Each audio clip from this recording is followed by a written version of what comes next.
What is going on, guys? Jack here, and welcome back to episode 83 of the Charge to the Top here with Hereford FC, and today I have for you guys the end of Season 9 review. Of course, this was our first ever season in the Premier League, and well, as you can see on screen, it was an all-time high. And, well, the other thing you'll notice is we ended up finishing 13th this year, which wasn't too bad at all, of course.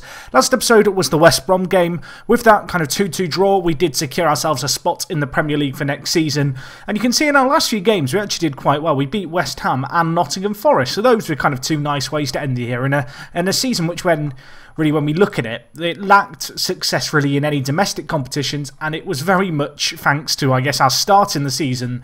We were able to survive this year. You know, we got off to the best possible start. I probably got a little bit too cocky, if I'm being completely honest. And as the season went on, it became more and more apparent that this squad here just wasn't going to be strong enough or big enough for the kind of long Premier League season. And, well, in the end, you know, 13th is a great position to finish in, but it could have been significantly worse. You can see we did actually finish in the league quite comfortably. 46 points the total. Huddersfield, who got relegated, finished on 35 points. You'll see Forest finishing rock bottom. And, of course, Brighton, one of our kind of rivals, I guess, in recent years, they stayed in the league. So that was good to see. West Brom and Watford also narrowly avoiding the drop there. Anyway, as I said, there were a few games. You can see the results here. But really, this is the end of season review. You know, we want to look at where things have gone. And well, the first bit of news really is that a few players have made it into the overall Hereford Best 11. Those two players, David Gums, who's made 83 appearances for the club with an average rating of 7.11, and Jamie Price as well. And well, if we have a quick look at this overall Best 11, many names you'll recognise here. We've got Chucky. We've, of course, got Chris Owens, a player who people have been asking, you know, what happened to Chris Owens, Jack? I sold him, I'm sorry. There is a loyal fan base for this guy. I'm not sure why there's such a loyal fan base for him, but, well, unfortunately, you can see, obviously, he left last year. I don't think I ever really mentioned his departure, so I feel like he deserves a mention. Rojas, of course, at centre-back, without a work permit, without a contract.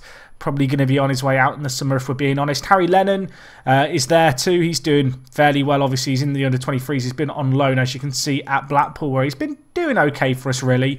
Kane Smith at right-back, retired, age 28 from football. Isaac Christie-Davies and Dan Townsend in the centre midfield. You can see Christie-Davies released by Stevenage. And, well, for Dan Townsend, you can see he's still playing for Chadderton, where he has been playing for the last 5 years. It seems like a long time ago now that this guy was bossing the centre of our midfield. Anyway, out on the left, we've got Anthony Wright, James Maddison down the middle. Keenan Bennett's out on the right. He is currently playing for Torquay. Fair play to him. And up top, it's, of course, Kevin Kelly. Not entirely surprising there, really. Anyway, in terms of the end-of-season reviews and awards, you can see here, Kevin Kelly, player of the season with 42%. Jamie Price, not far behind either. Of course, Kevin Kelly, 11 Premier League goals, 13 assists, a very good total for him. And for Jamie Price, if we have a look, 17 goals in the league and 8 assists. And, well, if you wrap your head back to the start of the season, and it may have even been the end of last season I mentioned this, I said I thought we'd stay in the Premier League if Jamie Price and Kevin Kelly could get 10 goals each. They surpassed that total between them fairly comfortably in the end, so that's great. You can see Ezri Konsa, of course, also, as you can see, a one signing of the season, was some way off kind of distant third place for, in the Fans Player of the Year. But the centre-back, he did pretty well for us, you know, 33 matches played, a player we brought in for £2.5 million. I'd be a liar if I was expecting fireworks from him, but he put in a very, very solid shift all in all. Anyway, in terms of our season review, you can see fewer would have tipped us to be capable of avoiding relegation, but we confounded expectations by achieving a solid mid-table finish. And really, I think that's the best way to look at it, is although we finished 13th, there was never really a danger of going down. It was a relatively comfortable season in that regard. Obviously, our average attendance, 18,598, 93% full, is pretty good.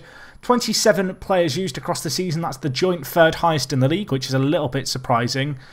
And, yeah, all in all, I feel like it's just been a really good season for us. You know, we've had a few injuries here and there, which has been a shame. But for the most part, it's just been another solid season of finding our feet. But it does pose the big question, really, what now? And the reason I say what now is because if we look at the board budgets for next season, the wage budget is going through the roof. The transfer budget sits at just shy of £50 million. This summer is going to be a revolution here at Hereford. It has to be. It pains me really to say we're going to rebuild the team, but I feel like I look across this starting 11, you've got players like Mannion who might be good enough next year. Diatta I like the look of course, the left-back who joined us halfway through the season. Choi Min-ki, Hamdi perhaps also safe, Needham perhaps also safe, Bowman certainly safe. I feel like this 18-year-old's going to be huge for us going forward.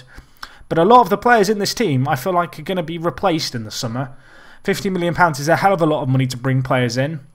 If we look here, I have been scouting quite a few younger players, but if we just look at players in general, there's a lot of players who I am interested in signing. Of course, I can't actually show you realistic transfers at the moment, and the reason for that being is that we are under transfer embargo, if I remember correctly, still. Another kind of potential takeover in the works. Is that what's happening? It must be what's happening for us to have no one available. Yeah, you can see here the board takeover potentially happening. Of course, there were rumblings of it happening in January. They're yet to really come to anything, but I am kind of looking at a fair few players. Obviously, these City players, perhaps not the most realistic of signings, but beyond them, there are a few players I'm certainly interested in.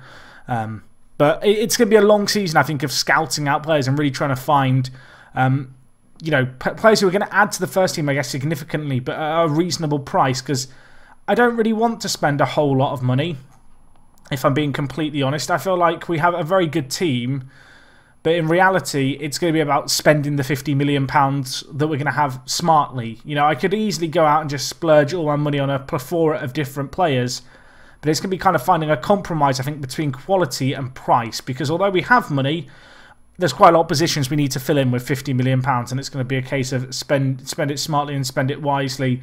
There are a few players here who might stand out to you as players to look at. To be honest, I've not really looked that much into players yet, just because of the transfer embargo that's underway. There was a few players actually in the Ivory Coast international team. Obviously, we have players like Akasu. There were a few players here who I was looking at as, players who might be good for us going forward. This guy, Silla, was one of the players I looked at just in passing. I've not even scouted him yet, so I should probably do that, really. But there were a few other players here who really look good, who I'd like to bring in. Of course, the dilemma I've got is that obviously work permits can be a problem, but also homegrown players is something I've got to consider going forward. We've got a fair few players here who are homegrown in nation. But with the big rebuild that I plan on doing over the summer, I'm going to have to be careful about just how many of these players I let go all at once. And it's going to have to be a steady transition, although I say that. Next season, I really want to be aiming to try and get kind of top 8. I think that's got to be the aim, to continue progressing. If we can have an outside shot at kind of the Europa League, that would be fantastic. I mean, you look at it this year, we only finished 12 points off Newcastle, which isn't the biggest margin. With the kind of money we've got to invest in, there's going to be options there. I feel like, for me, really, one of the best solutions, I guess, for trying to find players is going to be to go through the national teams and see what players have kind of not been snapped up yet, particularly across African nations. We've kind of already done that a little bit with the likes of Mustafa Hamdi and Diatta. I feel like there's still kind of more untapped players to have a look at, certainly. But you can see right now, just no transfer dealings going on because of the kind of situation that we're in. Of course, Jonathan Chan as well, hoping he gets a work permit because he could be a really important player, I feel like, for us going forward, the 23-year-old central attacking midfielder. Anyway, looking at the squad as a whole and in terms of performances this year, you can see player with the most appearances was, in fact, Jamie Price. Did a very good job for us. Got 18 goals and 9 assists.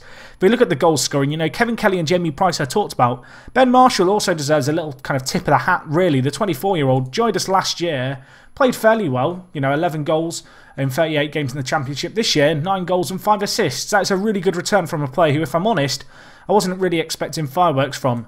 Another player who's really established himself in the first team this year, Mustafa Hamdi, the Egyptian. Certainly one for the future, obviously. Wonder kid, 20 years old, fairly professional. Got that work permit finally. Hopefully one of a number of players who will get work permits over the next year or so to really help strengthen our side because, well, when you look at our under-23s, there's some really good players here who could be great for us going forward. It's just a case of, are they going to be able to get work permits? Are they going to start playing for the national teams? That's kind of, I guess, the big dilemma for me. I feel like Jaziri, this goalkeeper, could be incredible in a few years' time. Will he get a work permit? Well, it depends. I mean, he's playing for Atletico Nacional. Last year he played okay for them. This year, obviously, the Colombian season is slightly out of sync with the English season. He's doing okay. I feel like he could spend a few years, actually, in South America and really develop his game, the Tunisian. But Akasu, obviously, another player who I want to get a work permit for if we can, because I think he could be another terrific player for us kind of going forward. Anyway, in terms of the average ratings, just have a quick look here. You can see Jamie Price, unsurprisingly, right up there. Not the highest average rating, in truth, although we did struggle for longish spells this season. I've talked about a few of the players who are kind of up here, but David Gums definitely deserves a mention. 24 years old, of course, a player who broke into the Scotland national team. Joined us for £325,000. Had another fantastic year this year, playing 33 matches. A 7.09 average rate for him. He is looking like just a fantastic bit of business. Of course, the former Liverpool man. And yeah, another player who's really done a job for us. Of course, Choi Min-ki joined us halfway through the season. He had a very good second half of the season. 6 assists and 3 goals in 13 games. For a player who we shelled out less than £1 million for. I mean, this is the kind of business, this is kind of the template signing, I guess, I want to be making this summer. It's the kind of player where, you know, we maybe don't spend more than £10 million this player on kind of our biggest transfers, but the players we do bring in, kind of, they really have a big impact for us. As you can see, I've been doing a lot of scouting. It's a bit of an estimate or under exaggeration. What's the word for that? I don't know. We'll call it a modest exaggeration. That's not the right word. The word's gone from my head, okay? But really, we've scouted a fair few players here, but I need to keep hunting around. I need to keep looking for players. Brahim Diaz could be a good player to bring in, actually, because Forest have been relegated this year. He does have an active minimum release clause of £33 million. I don't think we can afford that. It's kind of going to be a player who I look at and I think, well, maybe if the price is right, we go in for him. But yeah, there's quite a few players here. A few older players as well, of course, kind of players you'd recognise as real footballers who... well, they've aged a bit, would be the fairest way to describe them. Players like Anoma, Andrew Robinson. Who else we got here? There's loads of players, really. Vincent Janssen, Lewis Baker, Nori, Ross Barkley. You know, there's a few players here who we can maybe bring in, and I think they could have a good impact for us. But it's a case of, is the price going to be right on them? I feel like it's going to be a very long summer for me. Some people ask me, Jack, why don't you do a summer transfer window special? The reason I don't do it is because I can spend like 24 hours... just in the off-season, looking through every national team, looking through some of the big teams in Europe, looking through the relegated teams in Europe, at the players that they have available. It's kind of a thorough sweep, I guess, that I do of players really to try and hunt out that top talent that is going to make a difference for us. And I think this year is going to be an important year for recruitment. And I feel like it's going to be a bit of an end of an era in a way, which is a little bit sad. But, you know, up until this point, we've kind of been the family club, Hereford. You know, it's been the same players pretty much year on year. You know, the same familiar players. You kind of know what to expect. And I feel like really, kind of going forward, next year is when we're going to become kind of the corporate machine, a Premier League giant who are signing lots of foreign players. There might become a lack of English players in the team going forward. It's something I don't want to be the case, and I'm going to be managing it. And I've got to manage it because of the homegrown players rule. But yeah, I feel like the Hereford team you see next episode, it could be very different to the team that you see here. And to me, that's a little bit sad in a way. It's going to lose, you know, perhaps some of that homely touch.